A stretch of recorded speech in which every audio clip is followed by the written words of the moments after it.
31st night కి farm house book చేసుకుని friends తో ఎంజాయ్ చేయాలనుకుంటున్నారా? అయితే వెంటనే డోసే యాప్ ని డౌన్లోడ్ చేసుకుని బుక్ చేసుకోండి. నమస్కారం. విష్ణు పురాణం 7వ రోజు పారాయణలోకి వచ్చాం. ఈ పురాణంలో ఇప్పుడు ఏం చెప్తున్నారు? అనంతుడి గురించి చెప్తున్నారు. ఈయనేమిటి, పాతాళ లోకంలో ఉండి తన పడగల మీద భూదేవిని మోస్తూ ఉంటాడు. అనంత శక్తిమయుడుగా కనపడతాడు. ఆయనను గురించి చెప్తున్నారనమాట. సకల నదీనద సముద్ర పర్యంత సహితము చరాచర జంతు సంయుతము 70 కోట్ల యోజనాల విస్తారము అయిన భూమండలాన్ని శిరస్సు మీద పూదండలాగా భరిస్తూ ఉంటాడట అనంతుడు. ఇంత శక్తి అనంతుడికి కలిగిందంటే అది సాక్షాత్తు విష్ణు ప్రభావ శక్తే అతనిలో ఉన్నట్లుగా చెప్పుకోవాలి. పుష్పసుగంధులైన నాగకన్యలు ఆ అనంతునకు చందనపు పూత పూస్తూ ఉన్నప్పుడు ఆ సుగంధ వాయువులు లోకరంజనమై ఎల్లెడలా వ్యాపిస్తూ ఉంటాయి. ప్రపంచంలో సుగంధాలు వీచే గాలులన్నీ కూడా చందని మన అనంతుడికి చేయబడుతున్నటువంటి చందన చర్చ సుమా అని చెప్తోంది విష్ణు పురాణం. అయితే గర్గుడు ఆ అనంతుని గురువుగా సేవించి జ్యోతిషాస్త్ర పద్ధతులను శకున శాస్త్ర విషయాలను నేర్చుకున్నాడట. ఈ పాతాళానికి కింద పుణ్యం అంటే ఏమిటో తెలియరానివైన యమునకు సంబంధించిన యమునికి యమధర్మరాజుకు సంబంధించినటువంటి ఘోరమైన నరకాలు ఉన్నాయట. అవి చాలా రకాలుగా ఉంటాయి. రౌరవము, సూకరము, రోదనము, తాళము, మహాజ్వాలము, తప్తకుంభము, అసిపత్రము మొదలైనవట. వాటిలో యమకింకరుల భీకర ధ్వనులు, పాపకర్ముల రోదనాలు వినిపించేవిగా ఉంటాయి. అదే శబ్దాలు వినిపిస్తాయి. పక్షపాతంతో ధర్మానికి విరుద్ధంగా కూడా సాక్ష్యం చెప్పే దుర్బుద్ధులు రౌరవానికి వెళ్తారు. రౌరవం అనే నరకంలో ఉంటారట. గురువును, ఆవును, పసిపాపను హింసించిన వారు, సంహరించిన వారు రోధమనే నరకానికి చేరతారు. మద్యపానము, బంగారం దొంగిలించడము, బ్రాహ్మణ హత్య, భ్రూణ హత్య చేసిన వాళ్ళు, వాళ్లతో స్నేహం చేసిన వాళ్ళు సూకర నరకాన్ని చేరతారు. గురు భార్యని కూడినవాడు, ప్రభువును వైశ్యుని చంపినవాడు, రాజద్రవ్యం అపహరించినవాడు తప్తకుంభ నరకవాసి అవుతాడు. కూతురిని, కోడలిని చెడు దృష్టితో చూసినవాడు, గురువులకు అపకారం చేసినవాడు మహాజ్వాల నరకంలో పడతారు.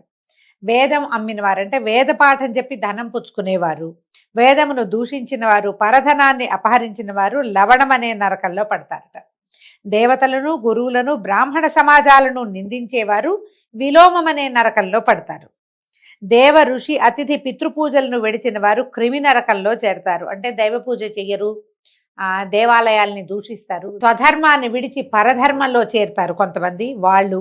తర్వాత ఋషి పూజన చేయని వాళ్ళు. ఋషి పూజన చేయని వాళ్ళలో మనకి ఇప్పుడు ఋషులు ఎవరు కనపడతారండి? మనకి కనపడే ఋషులు ఎవరంటే ఏదో కాస్త మనలాగా మంచి వాక్యాలు చెప్పే వాళ్ళని అనుకుందాం. వీళ్ళని ఋషులు అనడానికి ప్రవచనకర్తల్ని ఋషులు అనకూడదు. కానీ ప్రవచనం దేని నుంచి చెప్పబడుతుందో ఇవి మనకి ఋషి వాక్యాలు. ఏమిటి? గ్రంథాలు, పురాణాలని తప్పుదోవ పట్టించడము, వాటికి తప్పు అర్థాలు చెప్పటము, విపరీత అర్థాలు తీయటము, ప్రశ్నించటము, పురాణాది విషయకంగా తర్కానికి దిగటము, ఇవన్నీ కూడా పాపాల్లోకే వస్తాయండి.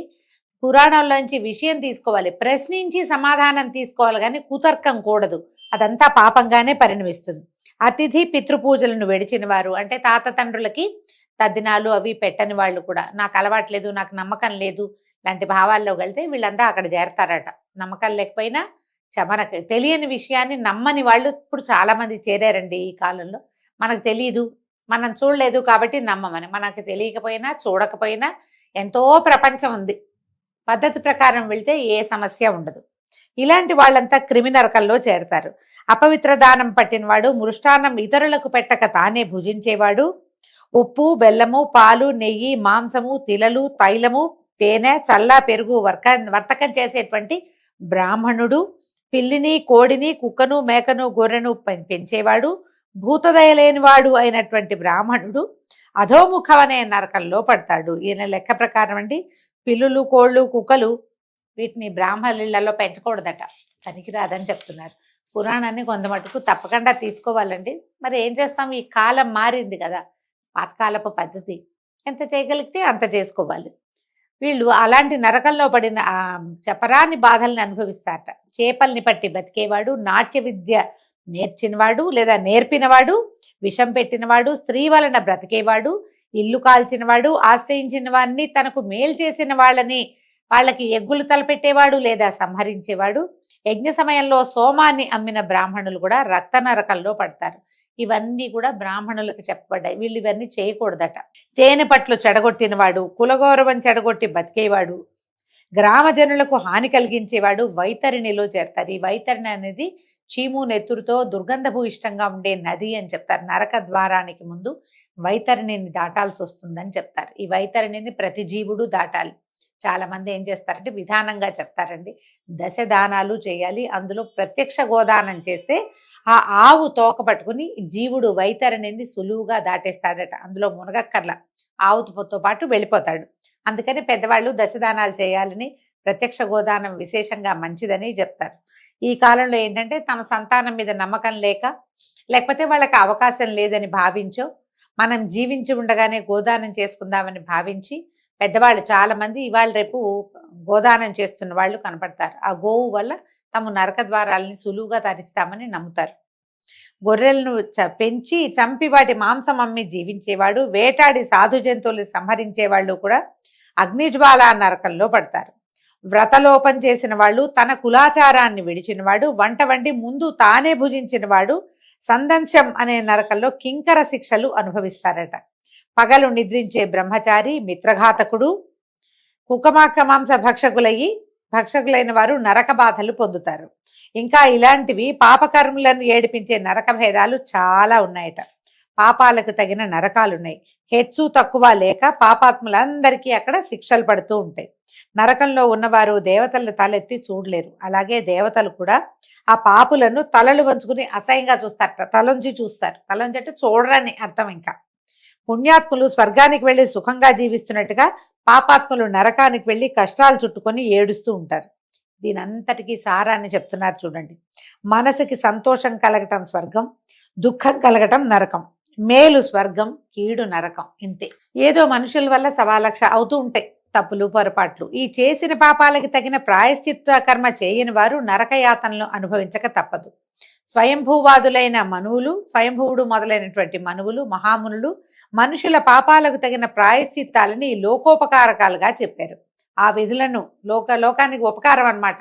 మనం ఏదో పొరపాటు చేసాము, దానికి ప్రాయశ్చిత్తం చేసుకోవచ్చు, చెయ్యాలన్నమాట. ఆ విధులు నిర్వహిస్తే వీళ్ళకి పాపాలు పోతాయి, పుణ్యలోక నివాస సుఖం కూడా కలుగుతుందట. ఇంకొక విశేషం చెప్తున్నారు.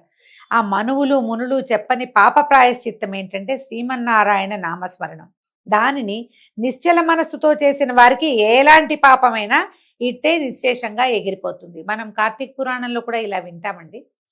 మనం ఎన్ని తప్పులు చేసినా నారాయణ నామస్మరణ చేస్తే పాపం పోతుంది అంటే ఎంతసేపు నారాయణాన్ని తప్పులు చేయమని కాదండి దాని అర్థం. అట్లా తీసుకోకూడదు, సూక్ష్మంగా తీసుకోవాలి.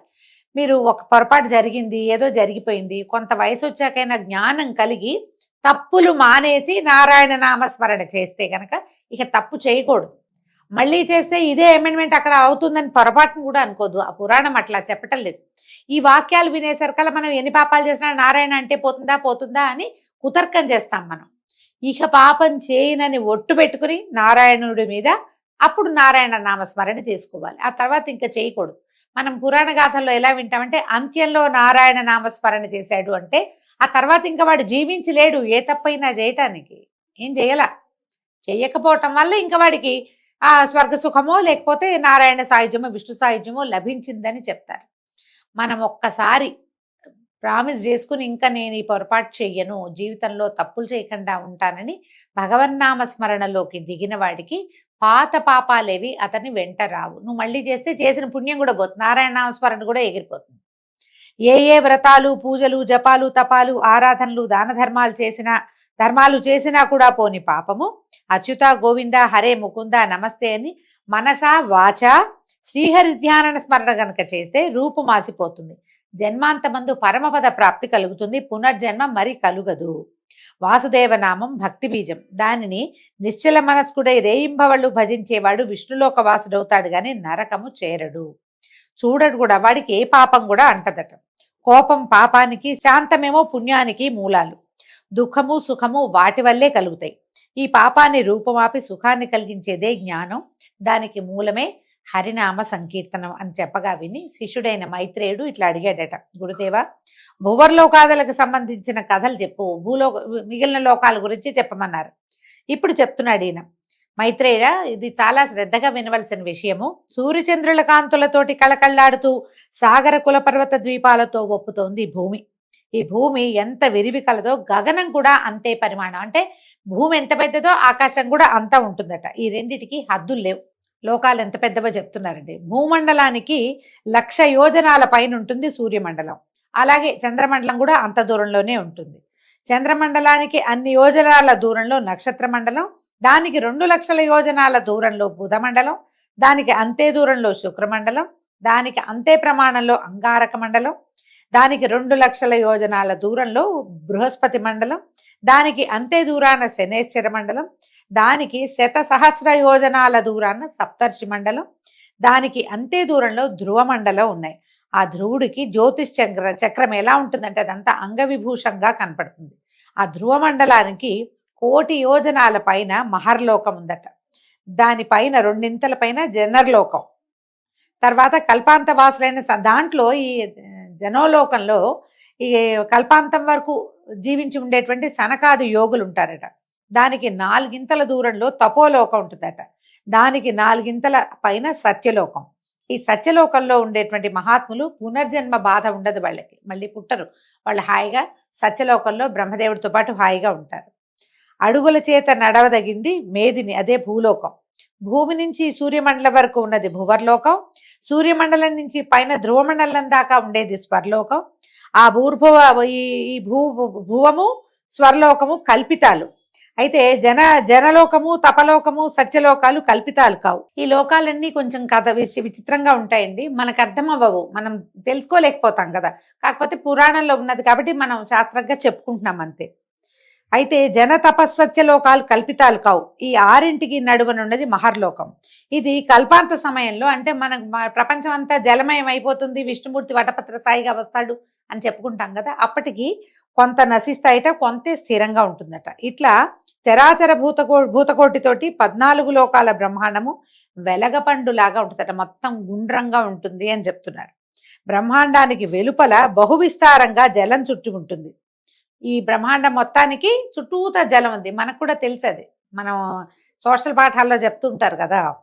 దానికి 4 ఎక్కువగా అనలం ఉంటుందట. ఈ జలం తర్వాత అంతా అగ్ని, తర్వాత దాని వెలుపల మహావాయువు, దానికి 10 ఎక్కువగా ఆకాశము. ఇట్లా పంచభూతాలు ఒకదాన్ని చుట్టుకుని ఒకటి ఉంటాయి. ఇది వీటి స్థితే ఎట్లా ఉంటుంది. దీన్నే పృథివీ తేజో వాయురాకాశాలుగా చెప్తారు. అంటే పంచభూతాలు అన్నమాట.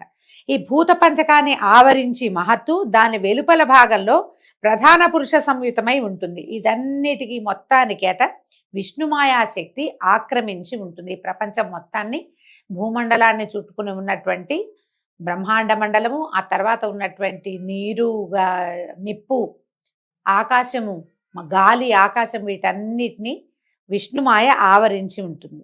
బీజం మొలకెత్తి రెమ్మలు, కొమ్మలు, పువ్వులు, పిందెలు, కాయలు, పళ్ళు కలిగినటువంటి వృక్షము. ఆ తర్వాత అదే విధంగా వనాలు వస్తాయి. అంటే ఇప్పుడు ఈ వెలగపండులాగా ఉంది. ఇందులో నుంచి ప్రపంచం అంతా పుడుతుంది, మళ్ళా అందులోకే లయమైపోతుంది అన్నమాట. ఇది విష్ణుమాయా శక్తి వల్ల ప్రకృతి పురుషుడు సంభవించి అతనికి ప్రధాన భూతం కలుగుతుంది. ఈ పురుషుడి నుంచి అతని వల్ల మహత్తు మొదలైనవి అవతరిస్తాయి. వాటిలోంచి ఆకాశము, తర్వాత వాయువు, వాయువు వల్ల అగ్ని, అగ్ని వల్ల జలము, జ్వలం తర్వాత పృథివీ, జలం నుంచి ఆ పృథివీ వల్ల దేవదైత్య పితృమానవాది సృష్టి, అది చరాచర రూపాన వ్యాపిస్తుంది. ఇట్లా బ్రహ్మాండం విస్తరిస్తుంది. ఇది బ్రహ్మాండ తత్వం. ఇక జ్యోతిష్ చక్రం, సూర్యుడు అనే విషయం చెప్తాను వినమంటున్నాడు. సూర్యరథం నొగ అంటే దాని 9,000 యోజనాల నిడివి కలిగిందట. దానికి 2 ప్రమాణం కలిగింది ఇరుసు. దానికి కడకమ్మలు 5, 3 తూములు. ఆ రథగమనం ఏమిటంటే అతి సూక్ష్మంగా సంవత్సర గణనతోటి అది కాలచక్రంగా అవుతుంది. అది ఇంత పెద్ద రథము గబగబా కదలదు, నిదానంగా కదులుతుంది. దాంతో కాలచక్రం నడుస్తూ ఉంటుంది. ఆ రథం తాలూకు 2వ ఇరుసట 40,000 యోజనాల నిడివి కలిగింది. 3వ ఇరుసు 25,000 యోజనాలు పరిమాణం కలిగింది. వర్ష శీత ఉష్ణములు వరుసగా ఆ 3 ఇరుసులకి కుంచాలకి సంబంధించి వక్రగమనంతో కలుగుతుంటాయి. సూర్యచక్రం తిరుగుతూ ఉంటేనే కదా మనకి ఋతుచక్రం కదులుతుంది. సంవత్సరానికి 6 ఋతువులు, ఈ ఒక్కొక్క ఋతువుకి 2 నెలలు నిదానంగా తిరుగుతూ దీన్ని ఈ ఋతువులని తయారు చేస్తుంది అనమాట. సూర్యుడు కదులుతూ ఉంటే కదండి, చూడండి నిన్నటి దాకా చల్లేదు, ఏం లేదు. ఏదో సుమారుగా ఉంది. సూర్యుడు ధనుసులోకి ప్రవేశించగానే ఒక్క పూటలో మంచు వచ్చేసింది. ఒకటే పూట, నిన్న లేదు ఇంత, తెల్లవారేసరికల్లా వచ్చేస్తుంది. మళ్ళా చూడండి, మకర సంక్రమణం అయ్యాక కొన్ని చోట్ల సుమారుగా ఉంటుంది. తర్వాత సంక్రమణ వచ్చేసరికల్లా మాఘం రాగానే మనకి ఎండ మొదలైపోతుంది, ఋతువు మారిపోతుంది. ప్రత్యేకంగా కనపడతాయి ఇవి. ఇదిగో తర్వాత 50,000 యోజనాలైనటువంటి బండి కాడికి వలపల ఇరుసు వలపల ధ్రువునకు ఆకట్టుగా ఉంటాయి. ముందు వెనక అన్నమాట. కాడికి ఎడంవైపు గాయత్రి, బృహతి, ఉష్ణిక్కు, జగతి, త్రిష్టుప్పు, అనుష్టుప్పు, పంక్తి అనేటువంటి 7 ఛందస్సులు 7 గుర్రాలుగా ఉంటాయి. ఛందస్సులే మన సూర్యుడికి గుర్రాలుగా ఉంటాయట. అలాంటి రథచక్రం మానసోత్తర శైలం మీద తిరుగుతూ ఉంటుంది. ఏకచక్రమే ఉంది అంటారు ఆయనకి, ఒకటే చక్రం ఉంది కదా రథానికి. ఈ మహాపర్వతమందు తూర్పున ఇంద్రపాలితమైన దేవనగరం, దక్షిణమున యమపాలితమైనటువంటి సంయమని అనే నగరం, పశ్చిమాన వరుణపాలితమైనటువంటి సుఖోదయపురం, ఉత్తరాన సోమపాలితమైన విభావరీపురం ఉన్నాయి. ఇవన్నీ మనకు తెలిసిన పేర్లే, ఎక్కడున్నాయో చెప్తున్నారు. అవి అనేక యోజనాల విస్తీర్ణం కలిగినవి. ఈ 4 నగరాలలో సూర్యుడు సంచరిస్తూ ఉంటాడు. ఆ సంచారానికి సంబంధించినవే మనకి ఉదయాస్తమానాలుగా కనబడతాయి. ఇక్కడ లేవదీశాడు, పొద్దున్నే లేచాడు, సాయంత్రం పడుకుంటున్నాడు అని అర్థమవుతుంది. ఆయన ఎక్కడ తిరుగుతున్నాడు అంటే ఈ పర్వతం మీద అటు ఇటు తిరుగుతూ ఉంటాడట. ఆ సంచారానికి తర్వాత సూర్యుడు జ్యోతిష్ చక్రంతో కలిసి 30 ముహూర్తాలు గడవగా అస్తమిస్తాడు, సాయంకాలం అన్నమాట. ఆ సూర్యుడు భాసిస్తున్న ప్రదేశం పగలుగా, ఆ కిరణ ప్రసారం లేని చోట రాత్రిగా ఉంటాయి. ఆయన ఎక్కడున్నాడో అది పగలు. ఇప్పుడు మన దగ్గర ఉన్నాడు, మనం పగట్లో ఉన్నాం. రెండో పక్కకి తిరగంగానే రాత్రి అయిపోతుంది. సూర్య సంచారం ఇంద్రనగరంలో ప్రభాతం, యమనగరంలో మధ్యాహ్నం, వరుణపురాన సాయం సమయం, సోమనగరాన మధ్యరాత్రాన్ని కలిగిస్తుంది. ఆ సూర్యుడు కనిపించేది తూర్పు, కనిపించనిది పడమర అని గ్రహించాలి. ఇది భూలోకవాసులకి, మనకన్నమాట. సూర్యుడు కనిపించే దిక్కేమో తూర్పు దిక్కు. మనకు తెలుసు కదా, తూర్పు తిరిగి దండం పెడతాం. తూర్పు తిరిగి దండం పెడితేనే సూర్యుడి అనుగ్రహం కలుగుతుంది, ఆరోగ్యం కలుగుతుంది.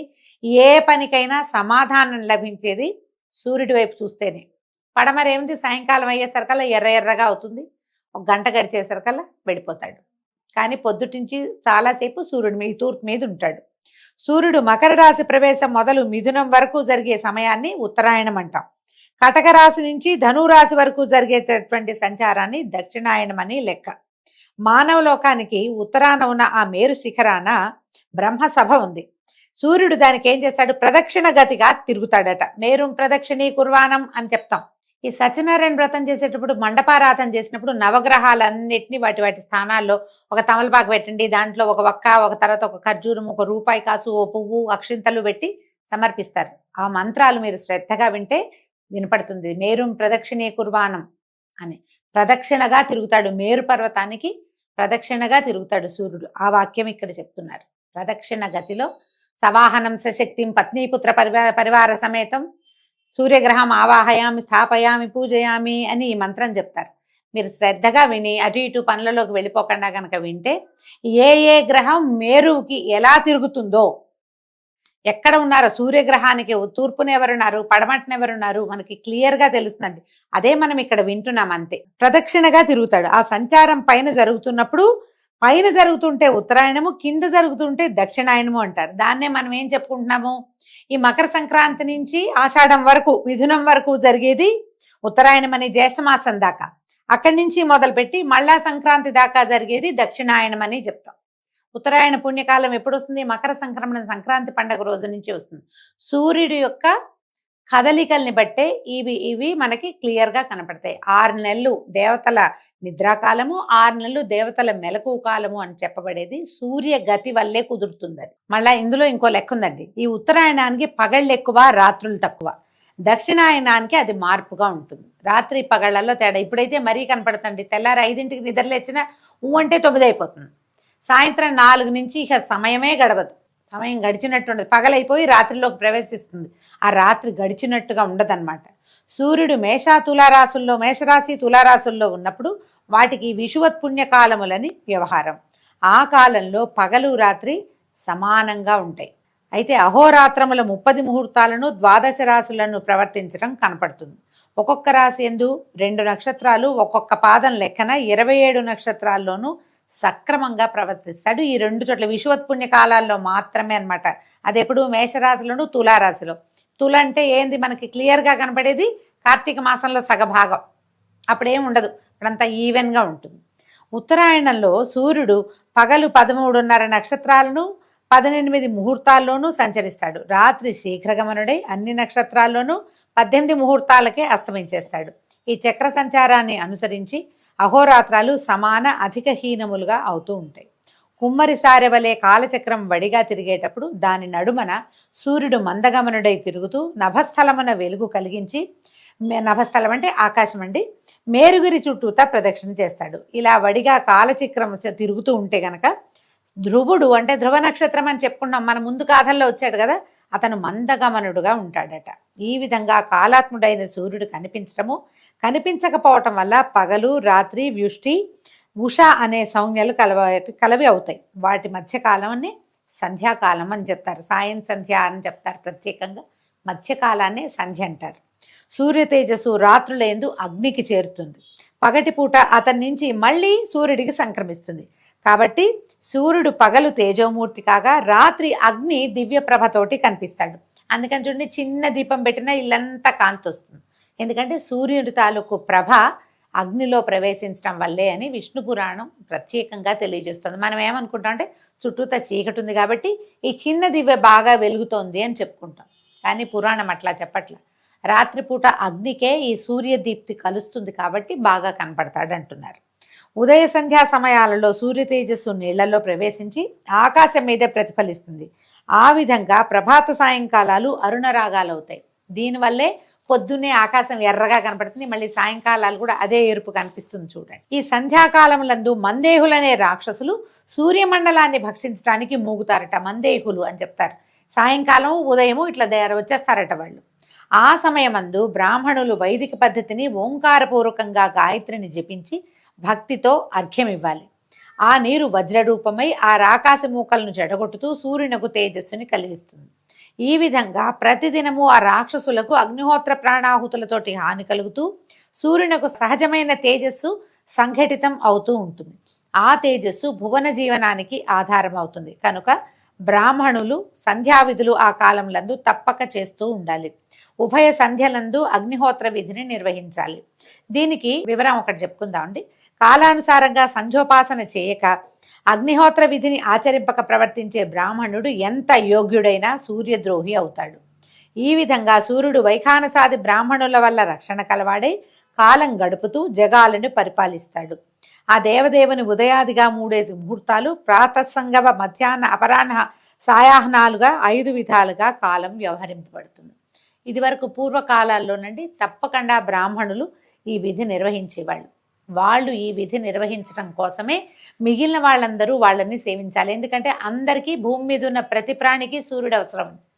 ఆ సూర్యుడి యొక్క తేజస్సుని పెంచగలిగే వాళ్ళు ఈ షోడశ సంస్కారాలు జరిగినటువంటి బ్రాహ్మణులే. కాబట్టి బ్రాహ్మణులను సేవించాలి అనే విధానాన్ని మనకి ముందు నుంచి అలవాటు చేశారు, చెప్పారు. అది ఇప్పుడు వాళ్ళు చేయడం తగ్గించేసుకున్నారు, మానేశారు. మనకి ఎలా ఉంటుందంటే కాలగతిలో ఈ మనం ఉన్నటువంటి ఈ యుగంలో, కలియుగంలో ఈ విధానాలు తగ్గిపోతాయి. కాబట్టి మెల్లిగా ప్రాణికోటి భూతలంలో కలిసిపోవటం అంటే మనం విలయానికి దగ్గరగా అయిపోతుంది అనమాట. ఈ కాలం ఇలా అవడానికి కారణం ఏంటంటే కాలగతి వల్లే జరుగుతుంది.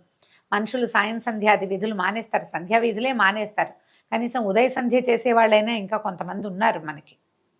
వీళ్ళు ఉన్నంత కాలము ఇది నడుస్తూ ఉంటుంది. ఎప్పుడైతే వాళ్ళు చేయలేకపోతారో సూర్యుడు అశక్తుడవుతాడు, ఆటోమేటిక్గా ప్రపంచము సాగర గర్భంలో కలిసిపోతుంది. ఇదంతా పూర్వకాలం పెట్టిన విధి, ఎందుకంటే దీనికోసమనే పెట్టారనమాట. అలాగే రాత్రి కూడా 15 ముహూర్తాల పరిమాణం కలదై ఉంటుంది. ఉత్తర దక్షిణాయనాల్లో దినరాత్రాలు ఎక్కువ తక్కువగా ఉంటాయి. మేష తులా సంక్రమణాల్లో దివారాత్రాదులు సమంగా ఉంటాయి. అలాగే విషువత్కాలాలు దేవపితృ సంతర్పణ, జప, తపో, అనుష్ఠాన దానాలకు యోగ్యమైనవి. కాలాలలో చేయాలట విశేషంగా. సప్తముని మండలం పైన 100 యోజనాల దూరాన ధ్రువుడు ఉంటాడు. దానికే విష్ణుపదం అని పేరు. అక్కడ ఉంటారట బ్రహ్మణ్యులు అనేవాళ్ళు ఉంటారు. ఈ బ్రహ్మణ్యులు ఎవరంటే పరతత్వం తెలిసిన వాళ్ళు. అంటే దేనివల్ల ఈ బ్రహ్మాండం పుడుతోందో, దేనివల్ల నశిస్తోందో, దీన్ని నడిపేవాడెవడో అదే పరతత్వం.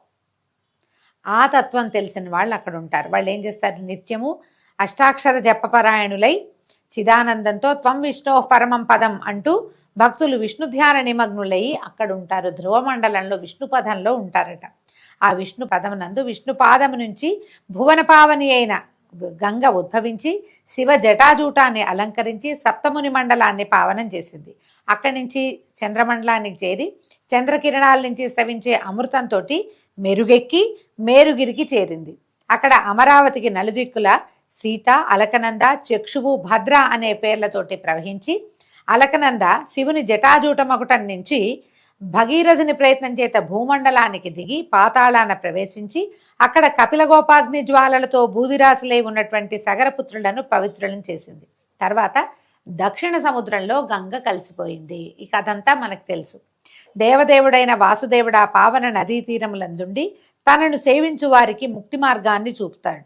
ఆ దేవదేవునితోనే లక్ష్మీదేవి ఉంటుందని వేరే చెప్పక్కర్లేదు కదా. గంగకు వెళ్ళి అక్కడ సముచిత కర్మగతితోటి పితృతర్పణంగా తిలోదకాలు, పిండదానాలు భక్తితో ఒక మారు చేస్తే ఆ చేసిన వాని వంశం తరతరాలుగా పావనమవుతుంది. ద్వీపాంతరాల్లోనూ దేశాంతరాల్లోనూ ఉన్నవారైనా ఒక్కసారైనా మనసారా భక్తితో గంగని గనక స్మరించినట్లయితే 3 జన్మల్లో చేసిన పాపాలు తుడిచిపెట్టుకుపోతాయి.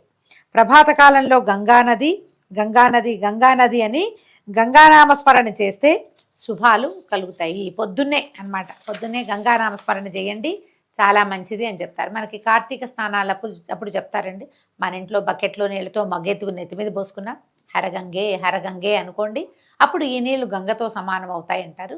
మొత్తం సంవత్సర కాలం అంతా ఉదయకాలంలో స్నానం చేసేటప్పుడు గంగా నదిని తలుచుకుంటే పవిత్రులమవుతాము. తర్వాత ఏమైనా పాపం చేయొచ్చా అలాంటి కుశంకలు మాత్రం అడగబోకండి. ఇది చెప్పబడిన వాక్యం అంతే.